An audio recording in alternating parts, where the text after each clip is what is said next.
നടി അനശ്വര രാജന്റെ ഗ്ലാമർ ചിത്രങ്ങളാണ് പ്രേക്ഷകരുടെ ഇടയിൽ ഇപ്പോൾ ചർച്ചയാവുന്നത്. ജി.വി. പ്രകാശ് നായകനായ തമിഴ് ചിത്രം ലക്കി ദ സൂപ്പർ സ്റ്റാറിൽ നിന്നുള്ള രംഗങ്ങളാണ് ഇത്. ഫെബ്രുവരി 20-ന് ഹോട്ട്സ്റ്റാറിലൂടെ നേരിട്ടാണ് ചിത്രം റിലീസ് ചെയ്തത്. OTT റിലീസ് ചെയ്തതോടെ സിനിമയിൽ നിന്നുള്ള അനശ്വരയുടെ ഗ്ലാമർ ചിത്രങ്ങൾ സമൂഹ മാധ്യമങ്ങളിൽ വൈറലായി മാറി. നടിയെ വിമർശിച്ചും ചിലർ എത്തുന്നുണ്ട്. തമിഴിലെത്തുമ്പോൾ എന്തിന് ഗ്ലാമറാകുന്നു എന്ന ചോദ്യമാണ് പലരും ഉന്നയിക്കുന്നത്. അതേസമയം നടിയെ പിന്തുണച്ച് ആരാധകരും എത്തി.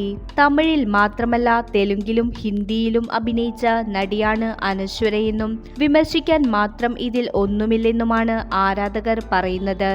അനശ്വരയുടെ 4ാമത്തെ തമിഴ് ചിത്രമാണിത്. മികച്ച പ്രതികരണമാണ് സിനിമയ്ക്ക് ലഭിച്ചത്. ചിത്രത്തിലെ അനശ്വരയുടെ പ്രകടനവും ഏറെ ശ്രദ്ധിക്കപ്പെട്ടു. കൂടുതൽ വീഡിയോസിനായി ചാനൽ സബ്സ്ക്രൈബ് ചെയ്യൂ.